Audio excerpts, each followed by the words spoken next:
Olá, boa noite. Vamos dar continuidade na nossa disciplina, né? Falando sobre os cuidados com os pacientes graves. É uma disciplina grande, tá? Tem muito conteúdo. Estamos vendo já uma grande parte, né? Falta pouco agora. Algumas coisas que a gente está mostrando para vocês já é revisão, tá? Porém, é bem científico mesmo, porque atendimento em paciente grave geralmente é na reanimação ou na unidade de terapia intensiva. Acolhemos paciente grave também na clínica, porém terá que ser encaminhado para uma unidade especializada, né? Uma unidade de terapia intensiva, UTI. Estávamos falando das vantagens e as desvantagens da ventilação mecânica. Nós falamos da ventilação mecânica invasiva e não invasiva. Tá? O que é a ventilação mecânica? É a respiração artificial. Simplesmente isso. É o paciente entubado e vai ofertar um ar artificial, que é o O2, né? O oxigênio, que é ofertado também quando o paciente está com dispneia. E quando chega a ficar entubado, né?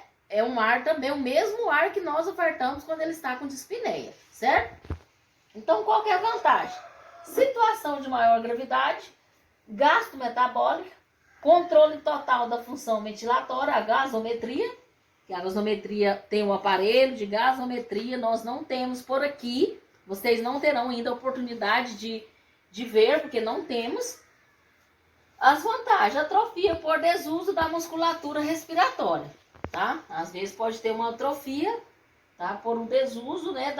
Aí precisa de fazer a traqueostomia que eu falei para vocês, que com o tempo, se ficar mais de 15 dias com o paciente entubado, com a ventilação mecânica invasiva, terá que evoluir para traqueostomia e realizar o desmame do tubo, tá? Esse aparelho de gasometria a gente só vê eles na UTI, tá, gente? Na unidade de terapia intensiva ou nos grandes laboratórios de Goiânia. Nós não temos ele aqui. A gente gostaria muito de levar vocês numa unidade de terapia intensiva, mas devido às restrições da pandemia, nós não podemos articular essa viagem.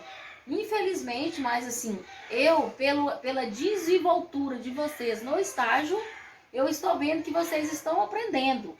Mesmo com essa dificuldade das aulas online desde agosto, né, que nós estamos ministrando para vocês, as aulas online, vocês estão conseguindo absorver, porque estão saindo bem no estágio, tá? Graças a Deus não temos nenhuma dificuldade ainda, eu não encontrei nenhuma dificuldade quanto ao aprendizado de vocês no estágio, tá? Vocês estão desenvolvendo muito bem os que já estão no estágio. Tá? Então, continue assistindo, continue prestando atenção, realizando as atividades, que está sendo de grande aproveito as aulas, porque vocês estão conseguindo desenvolver no estágio, certo? Assistente, né, control, ventilação assistida controlada, tá? Na ausência do esforço respiratório do paciente, o aparelho mantém os círculos controlados na frequência programada. O ventilador permite um mecanismo misto de disparo, funcionando este como um sistema de segurança que é ativado apenas quando o ciclo assistido não ocorre. Isso tudo é a programação do ventilador. É você todas as vezes que irá controlar essa programação? Não, é uma equipe multidisciplinar. Inclusive, a responsabilidade maior é do médico cirurgião ou anestesista, tá? É o que realiza o procedimento de intubação orotraqueal. Tem que ser um médico preparado para estar realizando este procedimento e estar também acompanhando essa ventilação assistida controlada, tá? Porém, vocês terão que ter o conhecimento, porque somos nós que auxiliamos nos procedimentos todos. Tá? É a equipe da enfermagem, por isso nós temos que aprender todo o protocolo, o que precisa para uma intubação, qual as drogas, né, que usa na intubação, que eu falei para vocês, que são sedativos, né, para sedar, que senão o paciente briga com o tubo e fica ofertando essa droga no decorrer da intubação. essa é uma das complicações que pode ter, porque o paciente que intuba, ele deve ser sedado, tá? Porque ele tem que relaxar todo o músculo dele, da musculatura, para que consegue alojar o tubo lá na traqueia e ramificar para os 2 pulmões, tá? Indicações. Primeira escolha na fase inicial de manutenção da ventilação mecânica na insuficiência respiratória aguda de qualquer etiologia. O que é que significa essa mensagem, né? Insuficiência respiratória aguda. Aguda, vocês já sabem que eu falei várias vezes para vocês. Aguda é o que está de momento na gravidade. Por exemplo, as doenças crônicas vocês já sabem, né? Um diabetes mellitus, uma hipertensão arterial, uma insuficiência renal crônica. É crônica porque o paciente já tem essa doença. Então é crônico, não tem cura, então é uma doença crônica.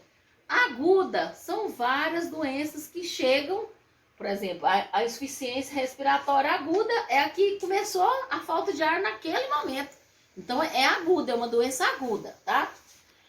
Quais são as vantagens? Permite ao paciente determinar sua própria frequência respiratória. Garante frequência respiratória mínima prefixada, tá? A desvantagem, tendência à hiperventilação. A paciente submetida a um estímulo, casos severos, pode levar à alcalose respiratória. Pode ter muita, né? Excesso. Isso tudo é o parâmetro lá no respirador, que eu disse para vocês que a nossa atribuição é preparar os equipamentos, observar os PIP, observar o FO2 do respirador. Mas quem controla por peso é o médico, tá? Mas temos que ter o conhecimento. Por que aquele paciente está entubado? O que está acontecendo com o nosso paciente, tá bom?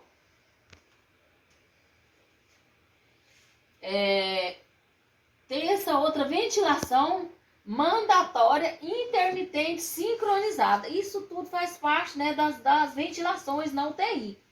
Combina ciclos controlados, assistidos e espontâneos. Permite apenas um ciclo assistido por janela, atendendo aos demais esforços inspiratórios com ciclos espontâneos, tá? É o controle lá dentro da UTI, tá, gente? Um ciclo controlado só ocorre após uma janela de apneia. O que é a apneia? Aquela falta de respiração, né, gente? A ausência. Ou após uma janela onde só ocorreu um ciclo controlado, tá? Ajuste necessário para modos de ventilação. Ventilação mecânica controlada. Quais são os ajustes necessários? Volume corrente, tá? Que eu falei para vocês que fica lá no visor, né? Fica lá no visor do aparelho. Frequência respiratória. Fluxos, forma de onda, ajustes opcionais, é o PIP, tá? Que nós tem lá escrito o PIP, a quantidade. O médico cirurgião vai nos informar, vai nos passar o que está acontecendo com o nosso paciente e nós teremos que saber pelo menos os nomes, tá? Assistida controlada, ajuste necessário, volume corrente, frequência respiratória, fluxo, sensibilidade, forma de onda, intervalo de apneia e ajustes opcionais, que é o PIP. Ventilação mandatória intermitente sincronizada. Ajustes necessários, volume corrente, frequência respiratória, o fluxo de ar, né? Sensibilidade, intervalo de apneia, forma de onda, ajustes opcionais, pressão suporte e o PIP, tá? Então, isso são os principais, né, indicativos no visor do respirador. Quem está estagiando já me lembra de ir lá no PS para vocês conhecer o respirador que nós estamos falando aqui muito dele, tá? Então vamos lá no PS, no pronto-socorro, para conhecer o respirador, tá ok? Nesse primeiro momento era isso, daqui um pouquinho a gente retorna com o nosso segundo momento, ok?